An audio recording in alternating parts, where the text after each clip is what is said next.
A Rádio USP apresenta Programa Universidade 93,7.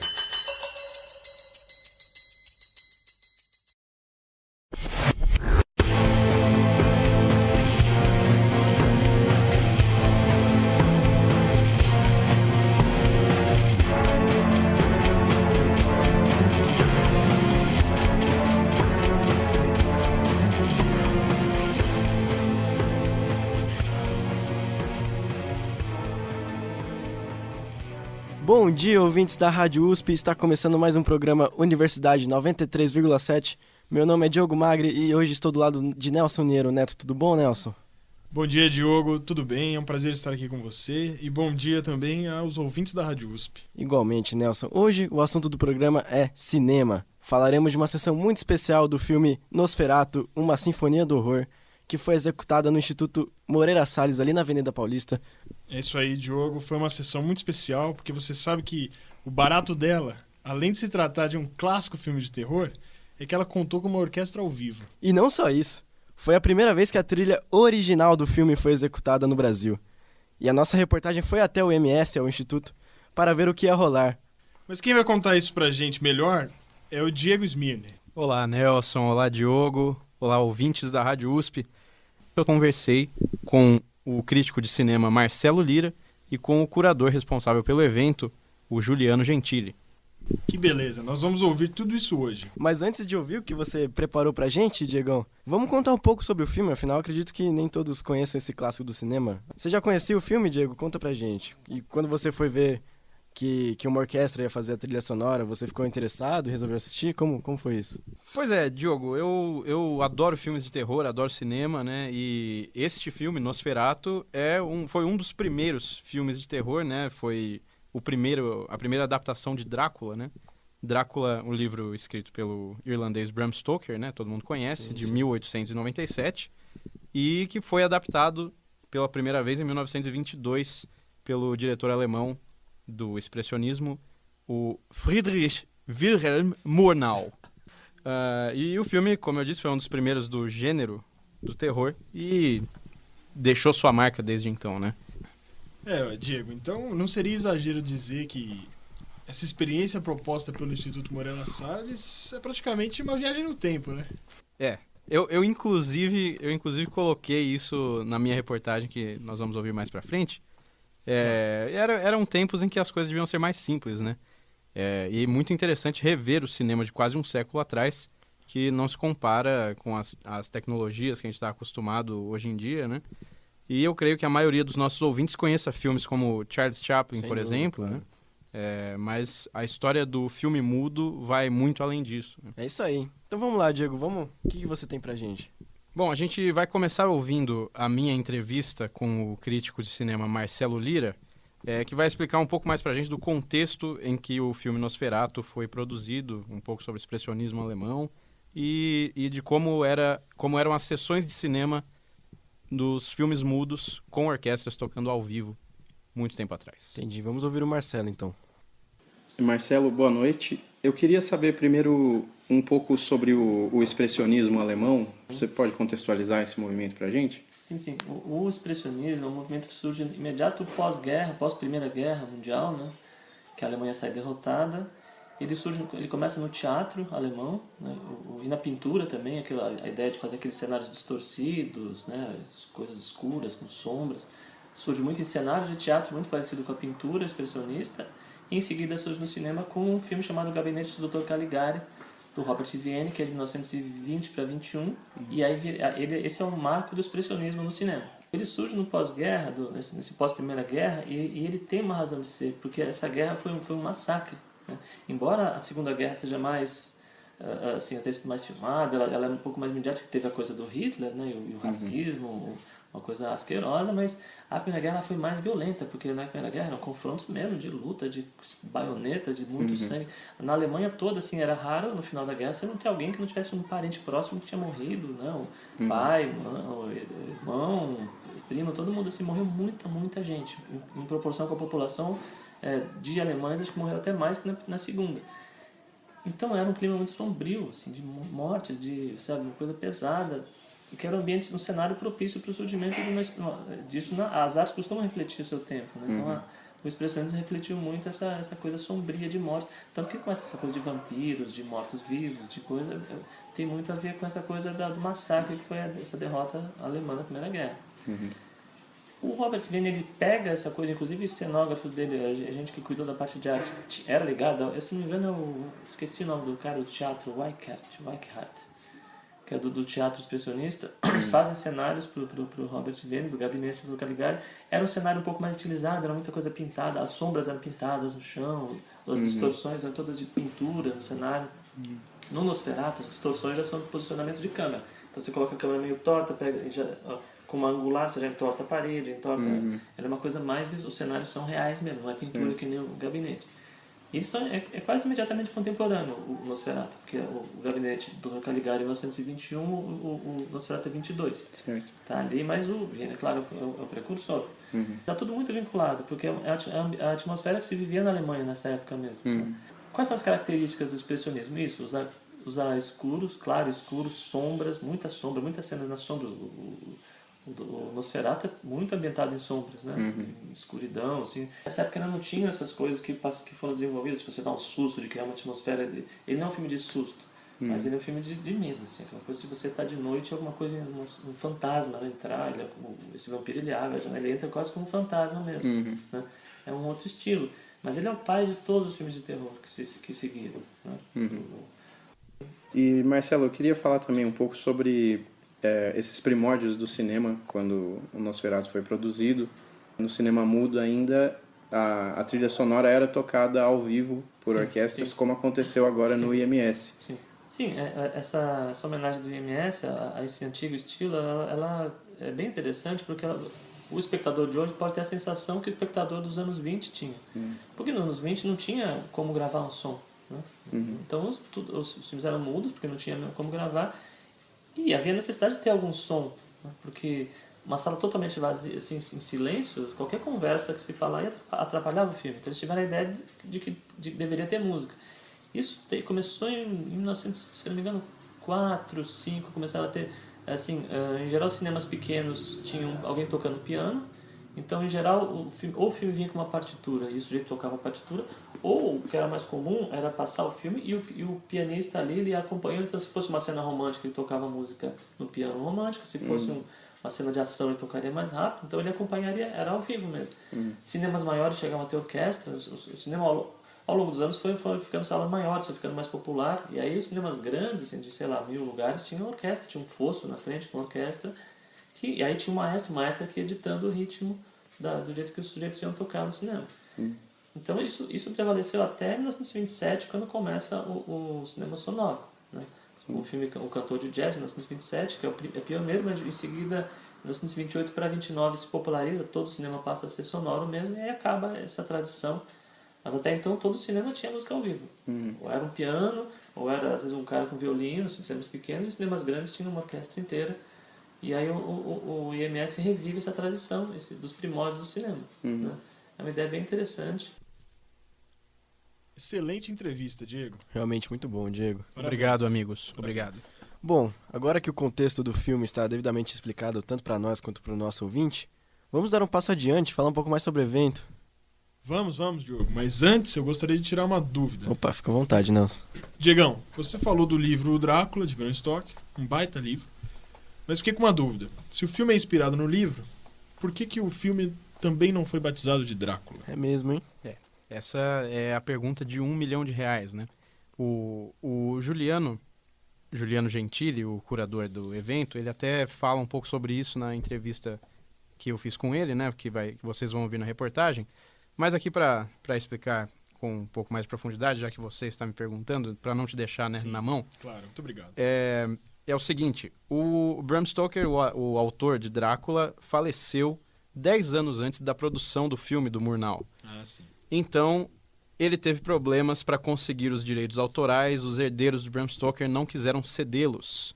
Por isso, foram necessárias algumas alterações, nomes de personagens, a ambientação, e a trilha sonora também, por causa dessa questão, acabou sofrendo o filme chegou a ser proibido, a trilha sonora teve que ser desmembrada, então quase que não saiu. Mas ainda bem que isso não aconteceu, né? Mas bom. Por que Nosferatu? Você não me respondeu. Tá. Nosferatu. Nosferatu, o nome, a palavra Nosferatu, em um dialeto ali da região da Hungria, Romênia, que é de onde vem o Conde Vampiro, significa morto-vivo, vampiro, né? Então, agora sim, estou satisfeito. Agora está esclarecido. Mas, é bom esclarecer que este não é o nome do Conde Vampiro no filme. No filme, o Conde, que se chamaria Drácula, se chama Orlok. Olha só, então Diego, aproveitando que, além de um ótimo repórter, você também está se mostrando um cinéfilo, um amante dos livros, conta pra gente a história do Conde Orlok. Certo, conto sim, vai ser um imenso prazer. Obrigado. É o seguinte, como eu disse, a história, o enredo, acabou sofrendo algumas alterações do livro para o filme, como acontece no geral, né? Mas a história, em grosso modo, é a seguinte. Existe esse conde vampiro da região da Transilvânia, ali na Romênia. Claro que é a Transilvânia. Exato, foi onde tudo começou. Ele decide se mudar para a Europa Ocidental. Então ele contrata os serviços de um corretor imobiliário que vai até o seu castelo na Transilvânia para ajudá-lo a encontrar um local para morar nessa outra parte da Europa. Certo. Aí ele acaba fazendo esse corretor prisioneiro no seu castelo e começa a se engraçar com a esposa do corretor. Então é isso. Aí teve algumas alterações, né? O livro se passa em Londres, né? Porque o escritor Bram Stoker era irlandês, ali da região das Ilhas Britânicas. Certo. No filme, a história se passa na cidade fictícia de Wisborg, na Alemanha. Então são essas o filme é pequenas alemão, mudanças aí. Isso, o filme é alemão. Entendi. Exato. Faz parte do expressionismo alemão, como o Marcelo Lira explicou pra gente, né? Entendi. Mas é uma baita história de um livro clássico que inspirou um filme antológico. E depois inspirou, adaptações exato, também, né? muitas adaptações. O Marcelo Lira, na conversa comigo, ele disse que deve haver mais de 30 adaptações de Drácula, mais de 30 condes Drácula no cinema. Inclusive tem uma refilmagem do diretor alemão, também muito famoso, Werner Herzog, de Nosferatu, feita em 1979, Olha só. que é uma homenagem ao Nosferatu. Ele quis manter o nome Nosferatu, ele já tinha os direitos para o Drácula, mas ele quis manter para... Ele não teve problemas com direitos autorais Não dessa teve, vez. mas ele escolha. fez essa opção de homenagear o clássico Nosferatu de 22.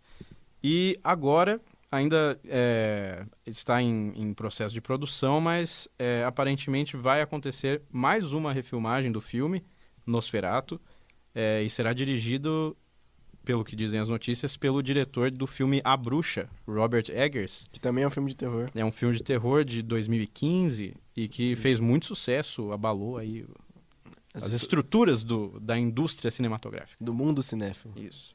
Agora que eu já fiz essas explicações, né, que Sim, vocês pediram, tirou agora minhas que... dúvidas. Muito obrigado, inclusive. Então eu posso fazer uma sugestão? Por favor, fica à vontade. O Marcelo Lira, ele abordou mais os aspectos visuais do filme, né? Uhum. Mas nesse evento, um outro ponto muito importante é a trilha sonora. Perfeito? Claro. Estão acompanhando? claro. Porque... Então, Se você por que tá a gente falando. não ouve um pouquinho dela? O que vocês Não, acham? excelente sugestão. Vamos Será que tem ouvir, aí? sim. Produção tá engatilhado aí pra gente pôr? Pode soltar a fita, produção. Maravilha.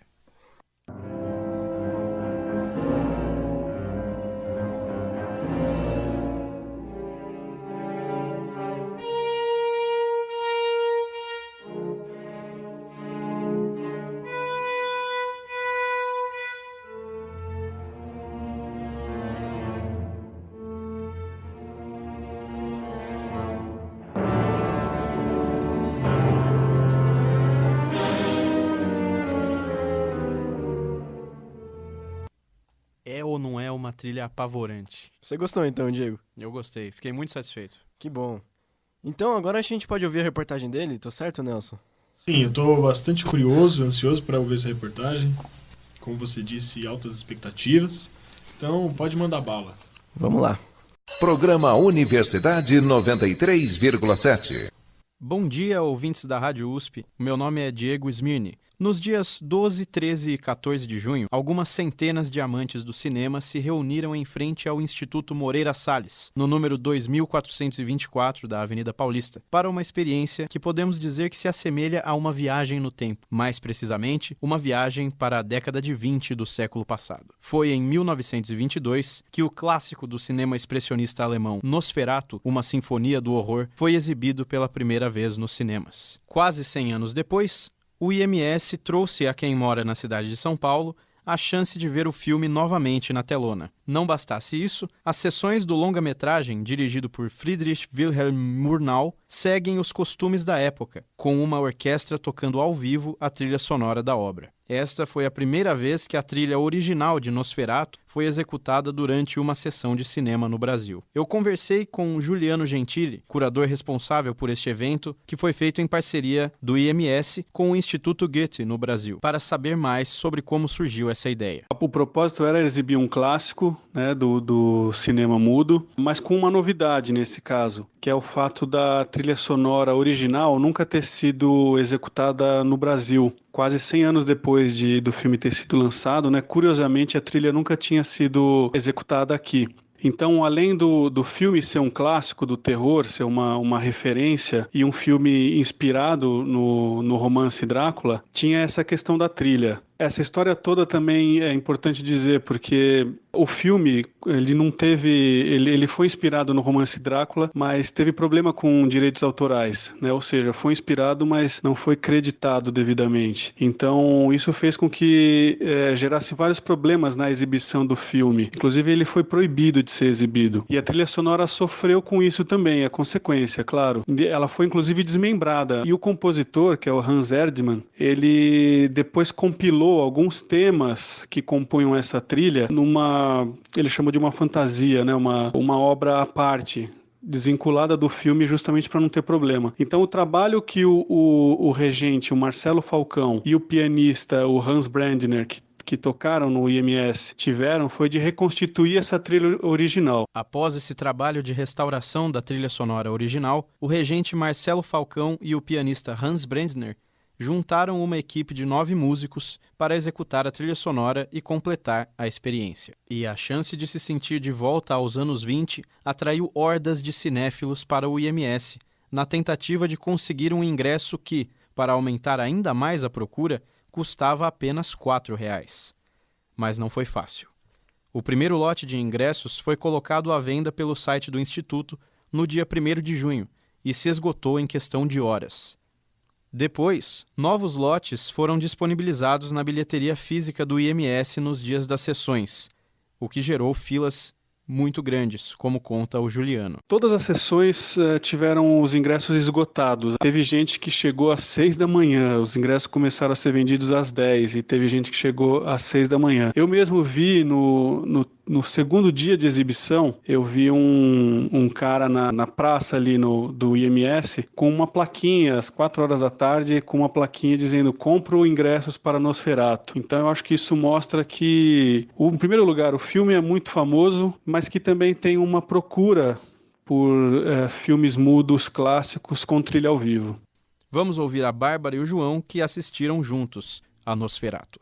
A sensação da orquestra é muito forte, porque esse filme envolve muito a questão do medo. Eu acho que o Nosferatu traz muito isso e a escolha deles para um filme com orquestra ao vivo foi perfeita, assim, deu bastante. É muito bonito, é como se você misturasse experiências estéticas, sabe? Tem a força da música e o impacto de ver um clássico desses no cinema. E é como ela comentou, eles transferem muito cada sentimento que você tem no filme, você sente mais intensamente com a música tão próxima e uma orquestra tão boa, assim, de qualidade, então você sente muito intensamente os sentimentos que o filme passa, né? Apesar do grande sucesso e da demanda surpreendente, Juliano afirma que o IMS não pretende fazer novas sessões de Nosferatu. Porém, quem ficou de fora ou quem gostou da experiência de ver uma orquestra tocando ao vivo a trilha sonora de um filme no cinema, pode ficar tranquilo, pois o Instituto já tem planos de trazer novos filmes neste formato. Essa não é a primeira vez e nem será a última que a gente faz filme com trilha ao vivo. O IMS inaugurou em setembro do ano passado e já em novembro a gente exibiu A Greve do Eisenstein, que é o primeiro longa do Eisenstein, com uma trilha ao vivo. No caso, essa trilha ela foi encomendada, então, diferentemente do Nosferatu, em que a gente recuperou a trilha original, no caso da Greve do Eisenstein, a gente encomendou uma trilha nova, totalmente nova. Quem fez essa trilha foi o Paulo Santos, que é integrante do Acti, né, era do Acti. E isso foi uma experiência muito boa, foi uma experiência diferente, porque é uma abordagem mais contemporânea na trilha, né? E a nossa proposta era trabalhar justamente com isso. Aliás, a gente pretende repetir essa experiência no semestre que vem. A princípio, a gente pretende fazer uma por semestre, alternando, né? Buscando, seja quando o músico faz esse trabalho de resgate, ou principalmente encomendas, ou seja, alguém que constrói uma trilha nova para um filme que foi criado há 80, 90, 100 anos atrás. Pois é. O jeito, então, é ficar atento ao site do Instituto, www.ims.com.br, não se esquecendo de entrar na página do Instituto em São Paulo, e não no Rio de Janeiro, para não perder outras oportunidades como essa na programação. Eu fico por aqui. Diego Smirne para a Rádio USP. Bom, ouvimos aí a reportagem do Diego, e é válido lembrar que o que tornou esse evento tão especial foi que a trilha sonora original do filme foi tocada pela orquestra junto com o filme. O filme já havia sido passado aqui no Brasil com outras trilhas sonoras de orquestras, mas nunca a original, né? Aquela da década de 20 mesmo. É verdade. E falando nisso, Diogo, eu gostaria de comentar aqui com o Diego. É interessante observar que o filme teve essa procura grande, né, que o Juliano comentou. Mostra que as pessoas estão interessadas nesse tipo de iniciativa. Sim, exatamente. Poderia até ter uma divulgação maior, né? Acabou sendo um grande evento, e com esse preço de R$4 o ingresso só, quem é estudante pagava R$2. Algo muito significativo, né, para quem conhece. Exato. E parece que a presença da orquestra realmente chama a atenção do público, né? E parece que realmente acrescenta muito ao ambiente, né, para quem está assistindo. Bom, já que a gente está aqui nesse papo sobre a trilha sonora, acho justo também dar voz àqueles que foram os responsáveis por essa exibição ter sido tão única aqui no Brasil. Tô certo, Nelson? Sim, Diogo, é isso. A nossa reportagem foi atrás também dos músicos da orquestra que tocaram durante a exibição do filme no Instituto Moreira Salles, né? Como não conseguimos falar com eles no dia do evento, fizemos a entrevista por telefone. Então vamos acompanhar o áudio do músico Rodrigo Rodrigues, ele que toca o instrumento fagote na orquestra que se apresentou durante o filme, falando um pouco sobre como foi sua experiência lá no Instituto.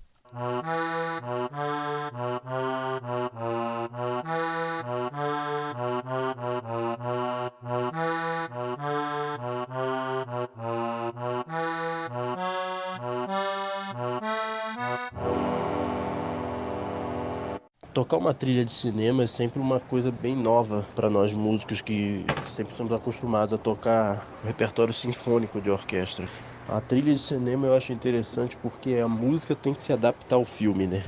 Geralmente, num concerto, nós ensaiamos a música e apresentamos aquilo que foi ensaiado, mas no cinema tudo pode acontecer, né? Pode dar um atraso no filme, alguma coisa, então a música tem que estar sempre se adaptando. Isso é um grande exercício para a atenção e flexibilidade do músico, né? Então eu acho muito interessante esse trabalho e ao mesmo tempo desafiador. Ouvimos aí o Rodrigo, que, como o Diogo comentou, toca fagote. Bom, assim como o Rodrigo, o músico Samuel Melo gostou da sensação de fazer a trilha sonora do filme. Ele se apresentou lá no MS tocando a Spala, que é o nome dado ao primeiro violino da orquestra. Vamos ouvir o seu depoimento. É uma coisa super legal, porque eu sinto que o filme ganha mais vida com isso. Como músico, eu penso na importância da trilha sonora para um filme, e como instrumentista e também pensando como público, é mais emocionante ver a coisa sendo feita ali na hora, né? Com todos os riscos que isso implica, né? O Samuel também contou pra gente sobre a importância dos músicos terem visto o filme Nosferatu antes da apresentação, como fator que os auxilia na hora de tocar os instrumentos ao vivo. Vamos ouvir então. Eu assisti o filme quase inteiro, não assisti inteiro, outros assistiram, e assim, Ajuda. Ajuda na ambientação dos temas, por exemplo. Tem uma informação na partitura que está num volume baixo, são notas curtas, um ritmo meio engraçadinho, uma melodiazinha tranquila num filme sobre vampiro. Fala, o que será que é isso, né? Aí assistindo o filme você vê que é a hora que mostra a Ellen em casa, num ambiente tranquilo, ou no campo, alguma coisa desse sentido. Então isso ajuda na construção sonora do tema, né? Agora, para fechar os depoimentos dos membros da orquestra, como o Nelson comentou, a gente vai ouvir um muito valioso, que é o do regente.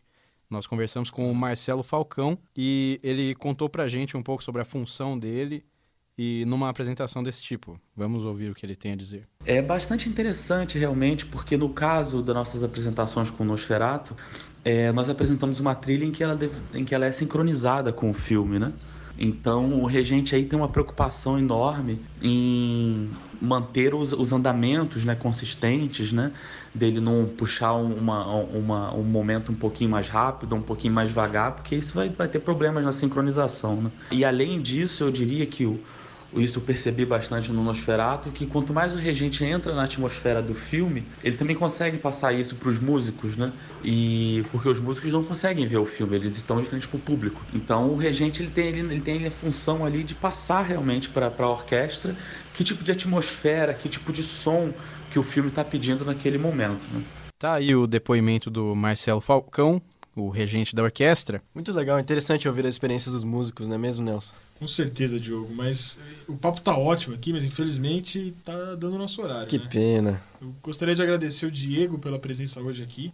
Eu quero agradecer também pela oportunidade, foi muito legal. Pena que não consegui ver o filme, mas muito legal falar sobre ele aqui com vocês. Muito obrigado também pelo seu excelente trabalho de reportagem, Diego. Nos agregou muito ao nosso programa. Agora, eu não posso deixar de lembrar que eu tive ajuda na apuração do nosso grande amigo Matheus Feitosa. Bem lembrado, Diego. Agora é a hora dos créditos finais. Além do Matheus Feitosa, nosso repórter, esse programa também teve a coordenação de Gabriel de Campos e a produção de Álvaro Logulo. A edição foi de José Paulo Mendes Gomes, o famoso Zé. E a locução foi do meu amigo Diogo Magre. Não seja modesto, Nelson. Tive a companhia do locutor, também amigo, Nelson Neiro Neto. Ah, Diogo, é verdade. Obrigado pela apresentação. Eu já ia me esquecendo. Não pode. Foi um prazer dividir essa mesa com vocês. E esse foi o programa Universidade 93,7. Um forte abraço a todos os ouvintes. Até mais, um bom dia. Um beijo do vampiro para todos vocês. Fiquem aí com a trilha sonora e depois a programação da Rádio USP volta normalmente. Obrigado.